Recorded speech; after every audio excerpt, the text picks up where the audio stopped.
En direct des studios de la plus belle des radios, nous vous souhaitons une très belle entame de journée. Soyez les bienvenus, mesdames et messieurs, dans le débat de Nana FM en ce matin du mercredi 14 novembre 2018. Et tout de suite, voici l'illustration du sujet du jour. C'est avec Jean-Pierre Fabre, chef de file de l'opposition et président de l'ANC.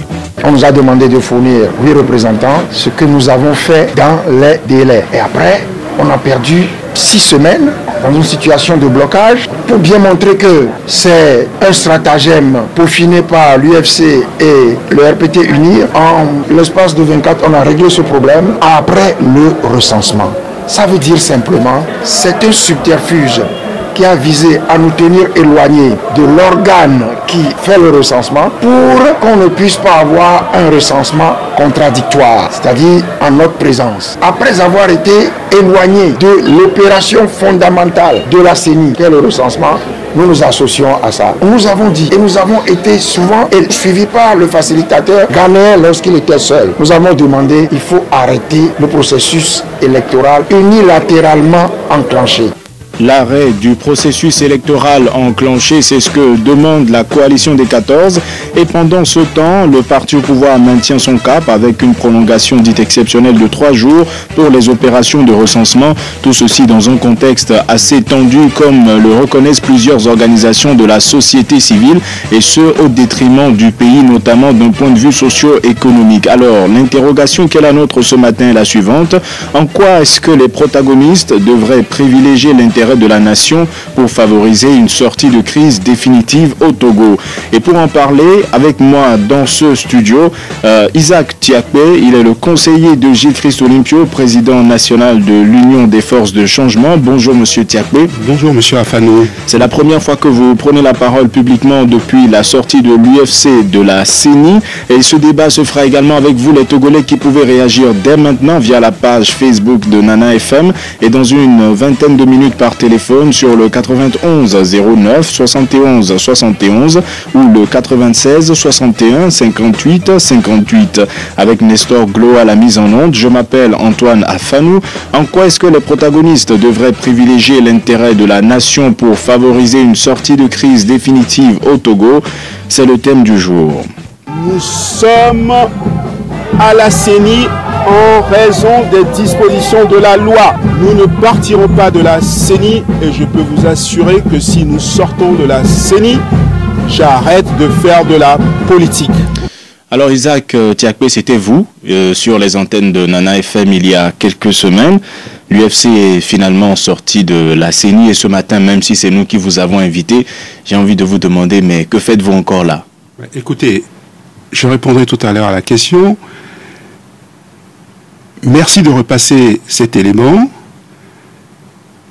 C'est aussi l'indication qu'il faut s'abstenir de déclarations intempestives et que parfois, en politique dans ces matières, les certitudes n'existent pas, que tout est relatif. Et je voudrais, à l'entame de cette discussion, je ne veux pas dire en toute humilité, mais battre ma coupe en disant que si certains propos ont pu heurter nos compatriotes, même nos camarades de l'opposition, qu'ils sachent que d'abord ce que j'ai pu heurter par mes propos, je présente des excuses, je bats ma coupe, et je voudrais simplement dire que l'engagement qui est le mien dans l'Union des forces de changement, c'est de faire en sorte qu'une alternance se fasse dans ce pays et que nous puissions nous retrouver et que les souvenirs de ces batailles ne provoquent en nous que du sourire. Ça veut dire que vous tirez les leçons de cet épisode. Et monsieur Afanou, vous savez, je répondrai très précisément à votre question tout à l'heure. Vous savez, la politique, surtout en Afrique, c'est le lieu des passions, c'est le lieu parfois du débat vif. L'important, c'est que la vivacité du débat soit civile et courtoise. Et je fais une expérience. Je suis engagé dans le combat politique il n'y a pas très longtemps. Je suis un homme d'études et j'essaie d'agir en donnant corps à mes convictions. Et pour revenir à la question que ce que je fais là, nous avons eu un bureau directeur hier et j'ai demandé au président national du parti d'accepter que je me mette en réserve. Il a considéré qu'en la situation, avec l'âge qui est le sien et l'expérience qu'il a, et il m'a demandé de bien me garder, d'être mesuré dans mes propos, et j'en ai pris note. Il m'a renouvelé sa confiance pour continuer dans la durée l'œuvre qu'il a entamée, de faire en sorte que l'alternance se fasse, et surtout cette alternance que nous vivions ensemble, parce que c'est le nœud du problème. Ça veut dire que vous êtes allé au bout de votre engagement, prêt à vous mettre un peu à l'écart afin de tenir parole. Absolument. Alors, aujourd'hui, Jean-Pierre Fabre et la coalition estiment que le processus actuel doit être arrêté parce qu'il a été unilatéralement enclenché. Des organisations de la société civile tiennent le même discours. Et de l'autre côté, il y en a qui disent que on a presque fait l'essentiel, il faut juste ajouter quelques jours de recensement supplémentaire, aller aux élections et on verra pour le reste. Pour vous, quelle doit être la bonne dynamique si on veut vraiment privilégier l'intérêt du pays? Écoutez, je ne polémiquerai pas. Vous avez passé un propos tout à l'heure du chef de file de l'opposition qui a parlé de stratagèmes mis en place. Et vous remarquerez que nous ne sommes plus à la CENI, mais cette CENI continue par fonctionner. Elle fonctionne légalement, conformément aux dispositions de la loi électorale, du code électoral. Donc, notre présence à la CENI, comme je vous l'avais dit dans diverses émissions, dans divers passages sur certaines antennes, ne créait pas de déséquilibre. Donc, la CENI aujourd'hui, en dépit de notre sortie, fonctionne et continue le processus électoral. Alors, je pense que les facilitateurs, qui sont des arbitres de la crise, le groupe des G5 des ambassadeurs et tous ceux qui ont à cœur de nous aider à trouver une solution, continuent par œuvrer de façon à ce que le processus soit inclusif. Donc j'espère que des démarches seront entamées ou des démarches sont en cours pour convaincre à la fois la coalition de participer à ce scrutin, voire d'autres aménagements, que des garanties soient apportées à toutes les parties que ce processus sera transparent, conforme aux normes et aux standards internationaux en vigueur. Ce qu'il est important, c'est que le dialogue prévale et que les solutions passent par la discussion, la négociation. Et c'est de la dynamique. Et donc je lance aussi ici, très modestement, un appel aux facilitateurs. Je lance ici très modestement un appel aux acteurs internationaux, à tous les acteurs de bonne volonté pour voir quelles sont les pistes d'aménagement, apporter davantage de garanties pour que le scrutin soit transparent.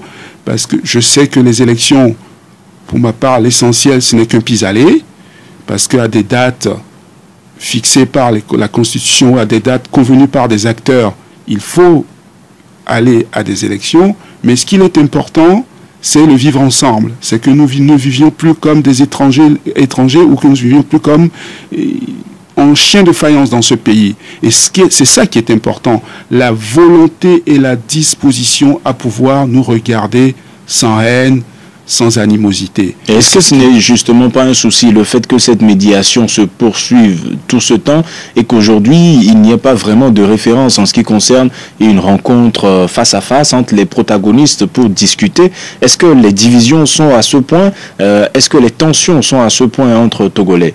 Et alors, je vais lever le voile sur certaines démarches personnelles que j'ai faites pour essayer de faire en sorte que les Togolais, les acteurs politiques que les liens puissent se renouer. En 2011, déjà, j'ai essayé de voir Monseigneur Diakpa pour aider les acteurs politiques à se parler, à faire baisser ce mur de confiance, parce que là où la confiance règne, tout s'éclot. Or, nous avons énormément de défiance, et quand il y a de la défiance ou de la méfiance, tout est vain. Donc, j'ai parlé avec Monseigneur Diakpa en août 2011, d'esquisser des médiations discrètes, d'être dans le rôle du berger et de pasteur pour essayer de toucher tous les cœurs des acteurs politiques, afin que chacun mette du sien pour que nous puissions nous retrouver autour de ce projet commun qui est de bâtir une nation prospère et où les richesses sont partagées par tous. J'ai entamé des discussions avec Monseigneur Bariga au long cours jusqu'au mois de mai, jusqu'au mois de septembre dernier, où le fil de nos le fil de notre dialogue personnel s'est interrompu, c'était aussi pour l'amener à faire en sorte que ces recommandations trouvent enfin une mise en œuvre. Il ne s'agit pas de dire qu'une partie a tort et l'autre partie a raison. Il y a un fait, il y a un désir d'alternance profond de nos compatriotes. Il y a une situation de rapport de force que nous devons essayer sur lequel nous devons essayer d'agir pour le transformer, et surtout que cette situation de rapport de force, nous ne l'inversions pas par la violence, que nous l'inversions par des voies politiques, et ces voies politiques permettront que nous puissions vivre ensemble. C'est là où la force de la persuasion, le charisme de conviction sont des choses importantes. Et il s'agit aussi, pour revenir à la question que vous avez posée par rapport à la médiation, quand nous avons rencontré le président Akufo-Addo le 26 septembre, au terme d'une discussion de 3 heures de temps, j'ai suggéré personnellement, j'ai transmis notre président Nana Addo, et je lui ai suggéré de faire en sorte que la négociation ou la démarche qu'il va entamer extraire les acteurs d'une polarisation et de la médiatisation. Parce que quand des négociations on est placé en lumière et qu'on veut donner des gages à sa clientèle ou à ses partisans. Mais en même temps, les citoyens ont besoin de savoir ce qui se passe. Quand on est placé en lumière, souvent, personne n'a envie de perdre la face. Et c'est pour ça que parfois, il y a des mécanismes, de l'huile qu'on met dans les rouages discrètement par des médiations discrètes. Et je pense que c'est ce qui a, en toute modestie, je le dis, c'est peut-être ce qui a manqué. On n'a pas tenu compte de toute l'expérience des échecs passés des dialogues. Les identités des acteurs politiques sont figées. C'est pour ça que nous, à l'Union des forces de changement, nous avons cette profondeur historique. C'est cette profondeur historique, cette mémoire du passé qui fait que nous avons voulu nous insérer dans une démarche de négociation coopérative qui est de faire en sorte que l'adversaire, ou l'adversaire que nous considérions comme un ennemi, nous ne le prenions plus comme un ennemi, et que notre représentation, l'image que nous avons de cet adversaire change, et d'arriver avec le temps, le respect, à créer un climat de confiance. Et c'est parce que nous acceptions d'encourir l'opprobre, voire la flétrissure, et c'est pour ça que nous savons que nous tenons cette démarche pour juste, qui est de convertir ceux qui sont au pouvoir, de les convertir à certaines vertus, à nos valeurs, de les convertir à partager nous aussi nos valeurs. Alors justement ça, certains au sein de l'opposition, pensent que c'est impossible, qu'ils ont essayé diverses méthodes avec le parti au pouvoir et que finalement ils ne comprennent que le rapport de force. La coalition annonce d'ailleurs de nouvelles manifestations. Est-ce que vous pensez que le parti au pouvoir, vous continuez d'ailleurs à collaborer plus ou moins avec ce parti, est-ce que vous pensez qu'il est disposé à s'asseoir, à écouter, à discuter, un peu comme la coalition aussi qui lui reproche de n'avoir pas cette caractéristique? Je vous retourne la question en disant qu'aujourd'hui, nous avons une facilitation. Bon, nous, au moins, je peux dire que quand au terme de notre accord, nous sommes convenus sur la limitation du mandat à 2 au sein du comité de suivi de l'accord RPT-UFC, quand nous avons voulu présenter le texte au Parlement, Maître Agboibo à l'époque estimait que la chose devait se faire conformément aux dispositions, à ce que la EPG avait prescrit. Donc ça a été versé au CPDC. Je passe sur ces péripéties. Je veux voir je veux me projeter de l'avant. Je pense que des chefs d'État ont eu à connaître du problème togolais. Même si ça a été de façon, je dirais, relative. Parce que ce qui est important pour nous, c'est le vivre ensemble. C'est de faire que personne ne sorte perdant dans cette affaire. Donc, des chefs d'État qui ont eu à connaître de la crise togolaise ont proposé des solutions. Alors, c'est à ces solutions aujourd'hui que nous devons nous en tenir. Et certains pensent que c'est cela privilégier l'intérêt de la nation, notamment aussi Thomas Yedi ou encore Akwete Kankwe qui dit qu'il faut simplement réaliser les réformes telles que prescrites, s'intéresser au pouvoir d'achat des Togolais, instaurer un climat de paix sociale. Absolument. Et ça, mais écoutez, je partage ça avec M. Kankwe.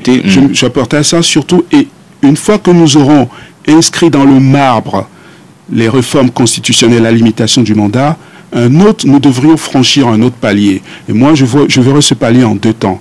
Entamer des négociations avec la partie au pouvoir pour cette fois véritablement organiser une alternance. C'est-à-dire pour vous, ça ne doit pas passer par la phrase en aucun cas, parce que des responsables de la coalition ont déjà rejeté ce projet, disant que l'expression en aucun cas n'y figurait. Alors, supposons qu'en aucun cas passe.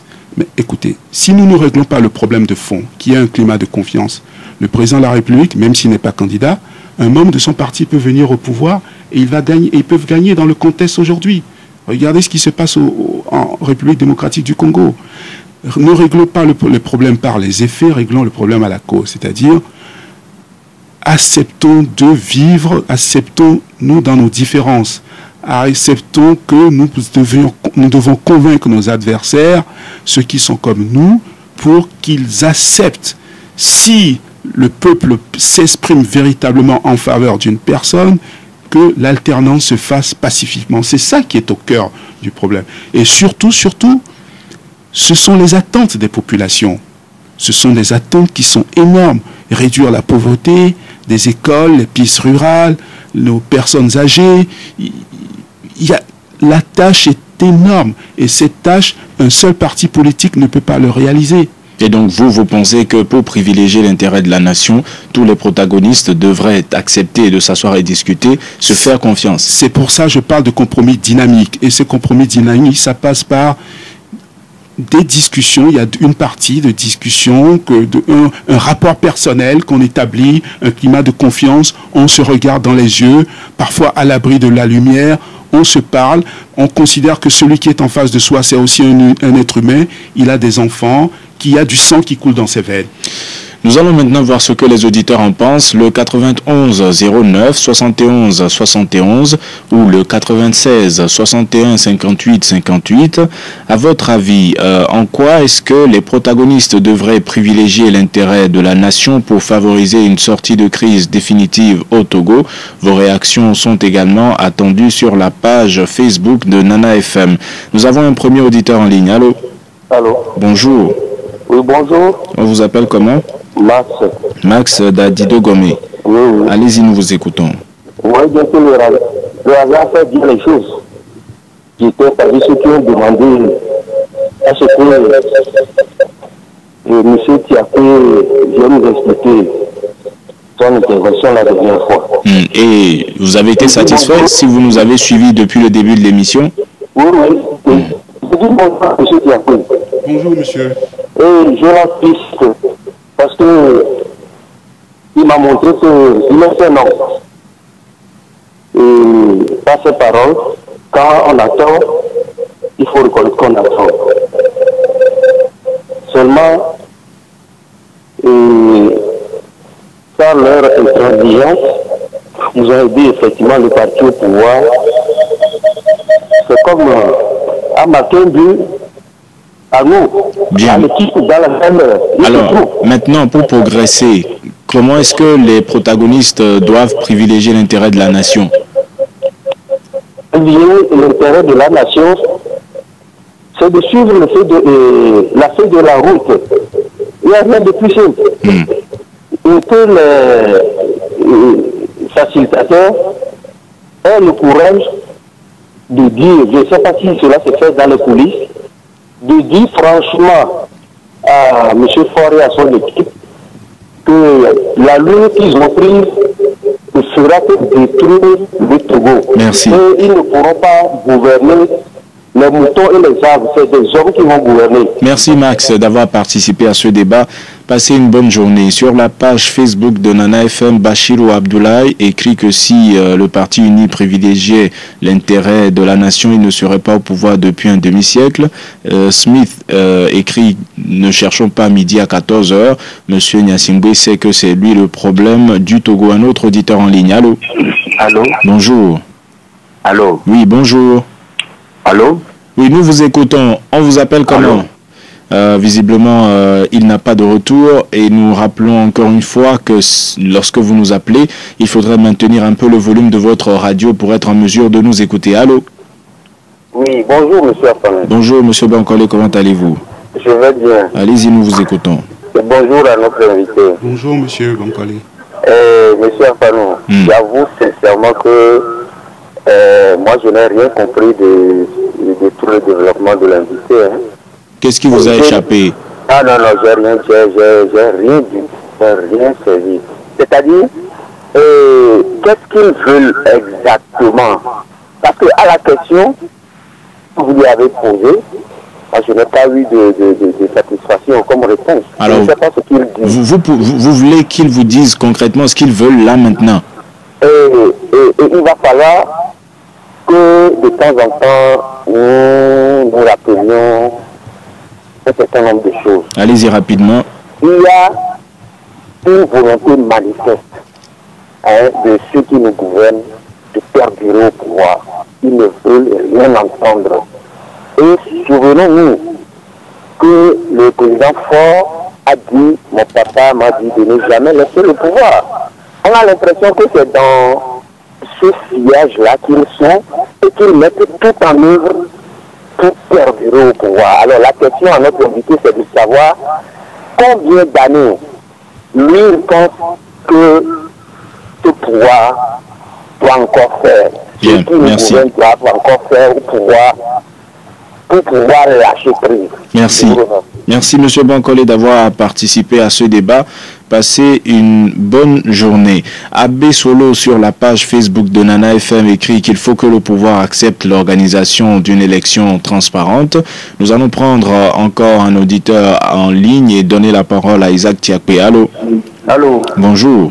Bonjour, c'est Pelé. Pelé, comment allez-vous? Oh, très bien. Allez-y, nous vous écoutons. Ouais, je salue l'invité. Bonjour. Oui, monsieur l'invité, monsieur Isaac, je vous remercie. Satisfaction. Vous êtes le premier politicien togolais que moi j'ai connu pour le moment. Assez faites courageux. Quand vous avez eu l'échec, il faut le reconnaître. C'est ce que les politiciens ne reprennent pas au Togo. Ça, c'est très bon. Ce que je voulais vous dire, c'est que vous ne connaissez pas que il y a accord RPT, UFC et accord M. J-Christ et le président Faure. C'est ça qui nous a mis dans tout ça là. Ce que je voulais vous dire, une question. Aujourd'hui, vous êtes leader de l'opposition, ou bien? Oui. Bon, supposons que nous avons une élection présidentielle. Monsieur Jean-Pierre Fabre, premier. Monsieur Fogna Singou, deuxième. Monsieur J-Christ, le troisième. Quel conseil vous donnerez, ou bien conseil vous donnerez à monsieur J-Christ? Bien, alors, Pelé, on n'en est pas encore là. Il vous répondra éventuellement dans quelques instants. Mais aujourd'hui, dans le contexte actuel, que devrait faire la coalition et le parti au pouvoir pour privilégier l'intérêt de la nation? Non, tout ça là, nous sommes dans la mer de la CEDEAO. Je vous ai dit, quand je vais maintenant dire que je suis en train de faire de la fiction. Merci. Merci, M. Pelé, d'avoir participé au débat. Passez une bonne journée. Riomba Tchandé, sur la page Facebook de Nana FM, dit que l'intérêt national, c'est le vivre ensemble, la paix, la stabilité. Il serait absurde de croire que la résolution de la crise togolaise passe nécessairement par la chasse du pouvoir en place. Chacun devrait se dire qu'il accepte de perdre ou de gagner. Alors, Max et Pelé, ils ont apprécié votre réaction. Max a salué un homme qui sait reconnaître quand il est en tort ou quand il commet des erreurs. Pareil pour M. Pelé qui dit que vous êtes le premier homme politique togolais que lui il connaît. Maintenant, qu'est-ce que cela génère chez vous? Non, encore ça m'oblige davantage et j'ai retenu toutes les leçons. Certains ont pu dire que dans mes propos j'attaque plus les gens de l'opposition. Peut-être que qui aime bien châtie bien. Je vous l'ai dit, il y a beaucoup de vivacité parfois qui peut passer pour de l'intempérance. Ce n'est pas dans ma nature.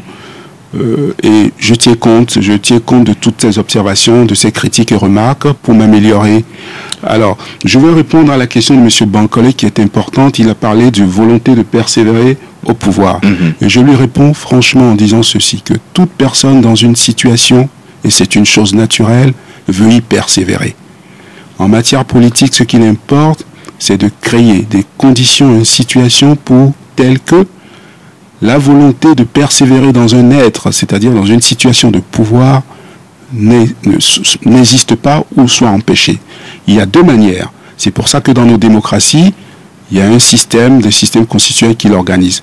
Nous avons une histoire, nous avons des pesanteurs, nous avons une réalité, des rapports de force. Pour régler des différends, j'insiste dessus, vous avez la force, le rapport de force physique, ou alors vous utilisez ce qu'on appelle de la créativité, de l'intelligence, de la ruse ou de la malice pour essayer d'y arriver. Et c'est conforme à nos traditions. Vous me demandez, il n'y a aucun aîné qui vous dira que si quelqu'un vous a pris quelque chose, il est plus fort que vous, vous rusez un tout petit peu, vous utilisez d'autres. Nous voulons notre engagement. Nous sommes en quête du pouvoir parce que nous avons un projet. Et notre récit, le projet que nous avons est porté par un récit. Ce récit, c'est de faire en sorte que les Togolais vivent ensemble. Nous voulons solder, penser les blessures de ce pays. Contrairement à ce qu'a pu dire un jour, m'a dit Monseigneur Diakba en me disant que la terre togolaise est déchirée, nous voulons être les artisans de la paix et d'un Togo nouveau. Nous prenons le risque d'endosser, nous prenons le risque des insultes, de l'opprobre, de la flétrissure. Mais l'histoire nous jugera pour cela. Alors, combien d'années encore, a demandé M. Bankole, pensez-vous que ce pouvoir devrait avoir avant de lâcher prise? Mon cher Antoine, vous me faites perdre le sens de la gravité que j'avais en venant dans votre studio. Je vous dire que je ne me hasarderai plus à faire des pronostics. Sur l'avenir. Eh bien oui, je ne me hasarderai plus à faire des pronostics. Mais je pense que si nous arrivons à discuter avec le parti au pouvoir, à faire des négociations qui durent sur 3, 4 ans, c'est quand même un climat de confiance, l'alternance sera quelque chose d'aisé. Apprenons à nous connaître.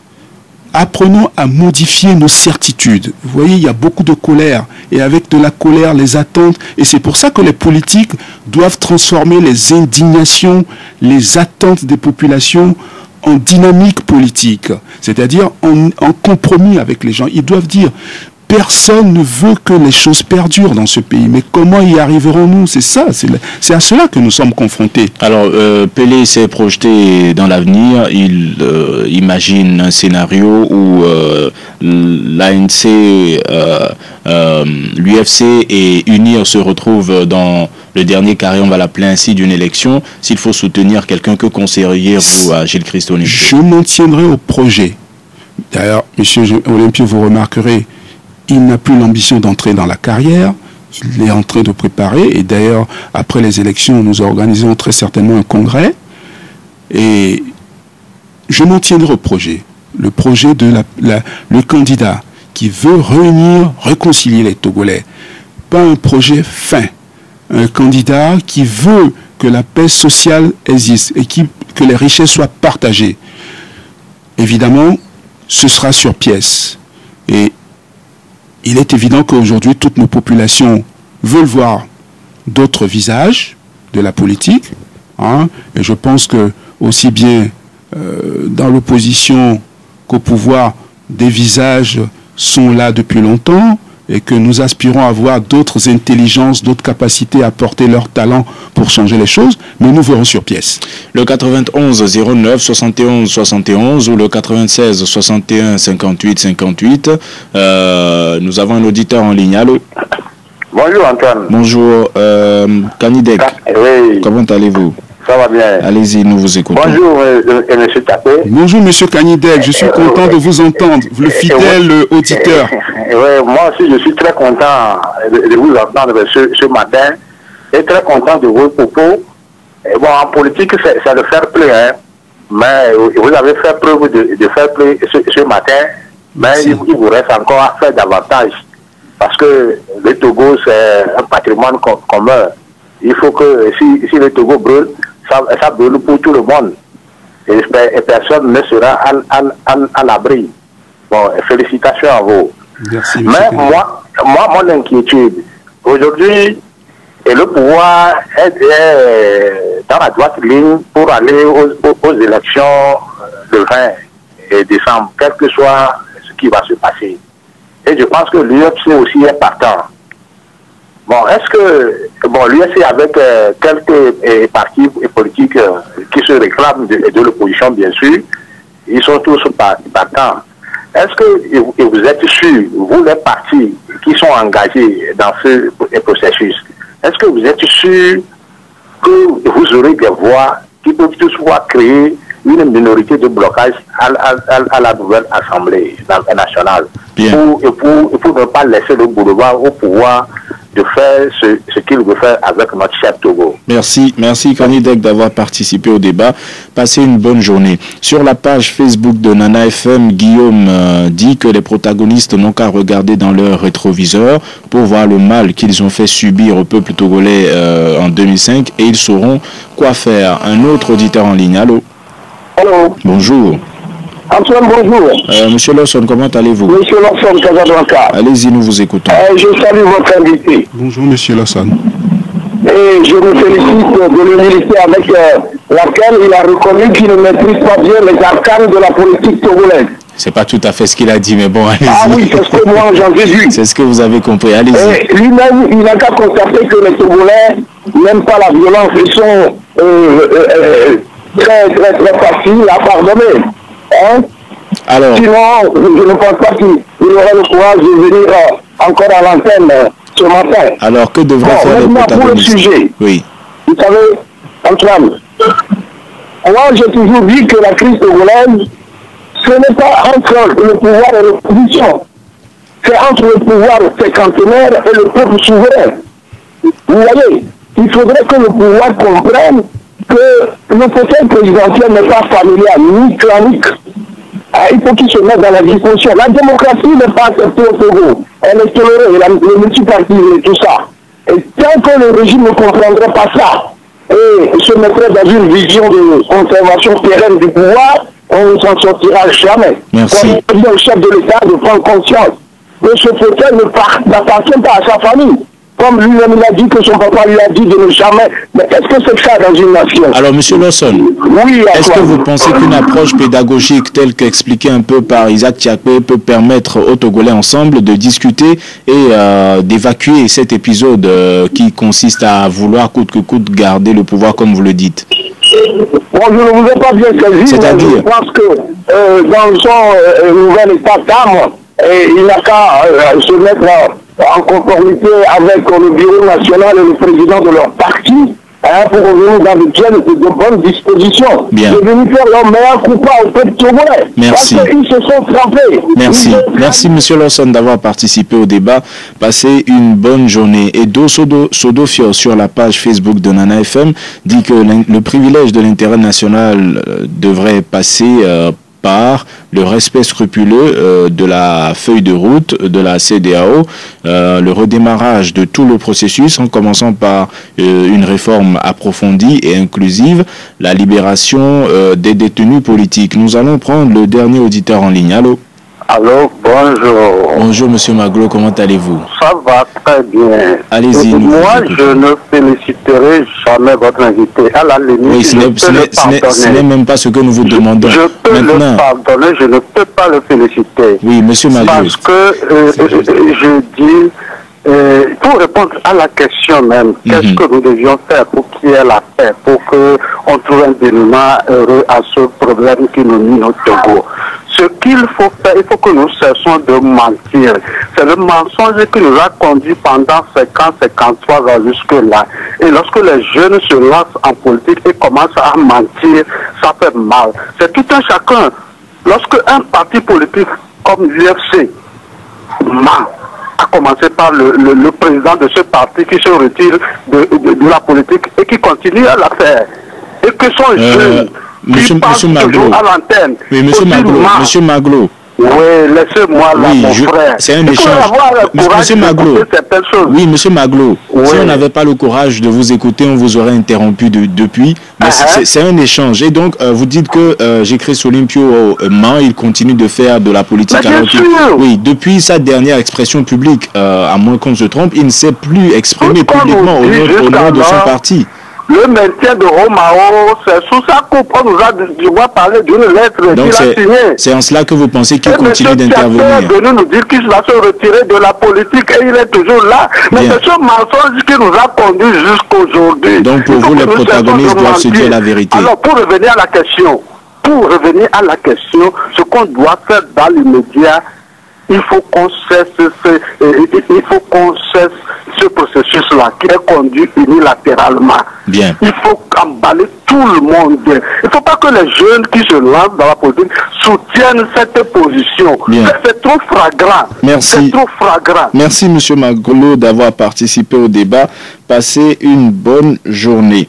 Alors, on a eu Kanidek qui vous a demandé aux partis qui accompagnent aujourd'hui ce processus, est-ce que vous pensez que tel que mené à la fin, le processus vous permettra d'avoir des voix qui vous permettent de constituer réellement de contre-pouvoir ou pas?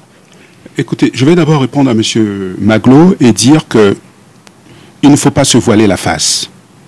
Il y a beaucoup de colère dans le pays. Il y a beaucoup d'attentes dans le pays.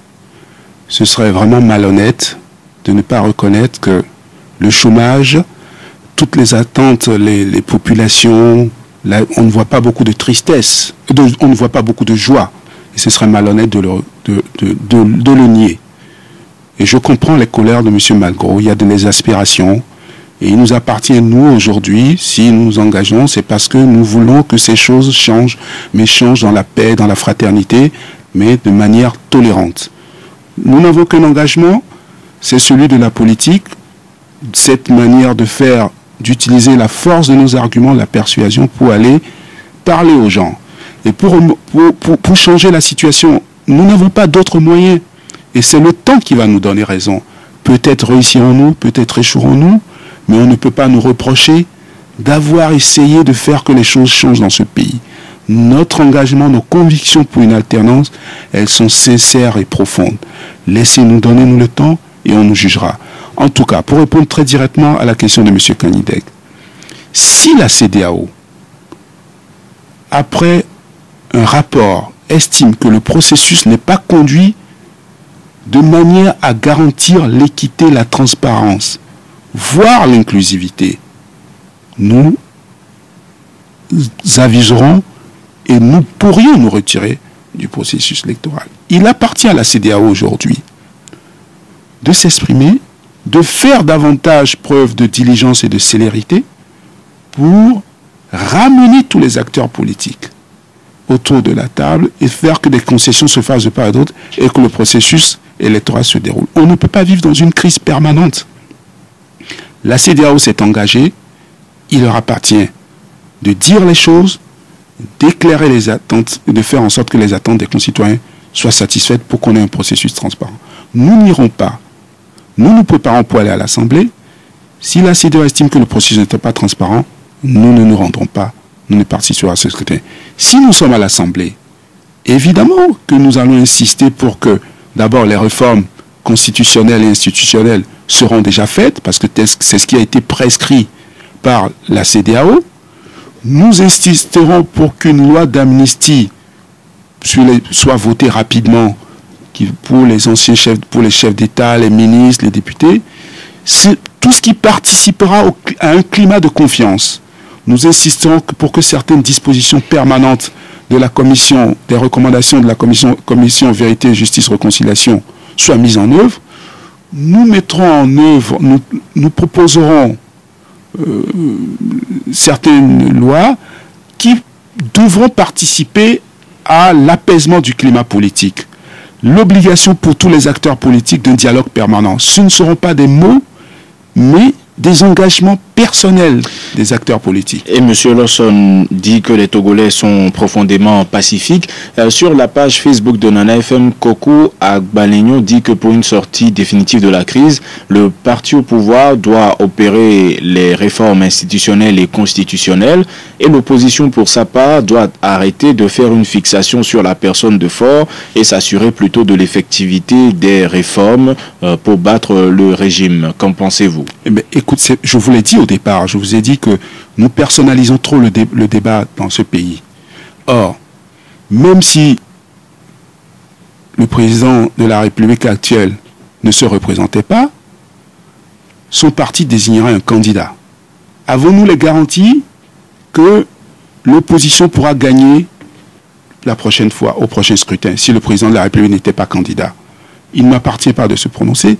C'est pour ça que je pense qu'il ne faut pas focaliser, personnaliser le débat, mais plutôt créer un climat de confiance, discuter des conditions de transparence de scrutin qui doivent s'accompagner surtout d'une modification de nos identités, c'est-à-dire de la relation que nous entretenons avec l'adversaire ou l'autre politique. Je le répète, persévérer dans un État, vouloir conserver le pouvoir, c'est chose naturelle. Ce qu'il faut, c'est d'inverser cette tendance naturelle par des voies politiques, par des voies civiles et courtoises. Enfin, je vais très rapidement répondre à la question. Je le rappelle, notre présence, nous ne sommes plus à la CENI, et la CENI continue de fonctionner parce que le quorum est atteint. Et ça, donc, de dire que l'UFC a bloqué, c'est faux et archi faux.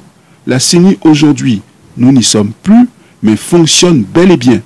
Selon l'article 36, il suffit que 9 membres siègent, le quorum est atteint et cette institution peut délibérer et décider. Alors, sur la page Facebook de Nana FM, Komlan Aziabo écrit que pour une sortie de crise, il suffit que le parti au pouvoir mette bas la terre et organise une élection juste et transparente. Et puis, Junior Eklou dit que pour privilégier l'intérêt supérieur de la nation, l'opposition doit accepter la proposition, le projet de loi, même sans le bout de phrase en aucun cas. Ainsi, on aura avancé d'un pas, sinon le bras de fer, c'est la population qui en souffre. Unir ne peut donner le pouvoir comme ça aussi facilement, écrit-il. L'opposition doit prendre de la hauteur. Quel serait votre mot de la fin? Écoutez, je vais répondre par une sagesse, enfin un adage que je tiens de mon grand-père, dont j'ai parfois eu tendance à un peu oublier certains des enseignements qu'il m'a donnés en m'avançant trop vite, en étant un peu présomptueux. Bon. Mais il me dit souvent, quand je l'ai dit dans ce studio, toujours tâcher de cueillir le fruit qui est apporté de sa main avant de chercher à cueillir ce qui est au-delà. Et donc, ce que j'entends par là, inscrivons ces modifications, ces modifications de la loi, de la Constitution, actons ces modifications constitutionnelles et dans un deuxième temps, entamons des discussions, des négociations avec toutes les parties pour voir s'il n'y a pas une possibilité d'envisager une alternance négociée avec toute partie aussi bien que l'ANC, mais ça suppose, je le rappelle encore, une disposition et une disponibilité de toutes les parties à accepter la discussion. Merci Isaac Tiakpe d'avoir accepté notre invitation. Je rappelle que vous êtes conseiller de G-Christ Olympio, président national de l'Union des forces de changement. Et avant de conclure, j'annonce à Max Gaëtan à Javon qui nous a appelé d'Adido Gomé qu'il remporte un billet d'entrée au concert de Toto Patrick le 24 novembre prochain parce qu'il a été le premier auditeur à appeler. Ce sera ainsi tout au long de la semaine sur des critères totalement subjectifs. Certains d'entre vous pourront remporter des billets à ce concert où il y aura également King Mensa et l'Ivoirien David Tauro. Nestor Glo était à la mise en onde. Je m'appelle Antoine Afan et nous vous donnons rendez-vous demain matin dès 7h15 pour un nouveau débat. Passez une excellente journée en compagnie de votre jour de radio.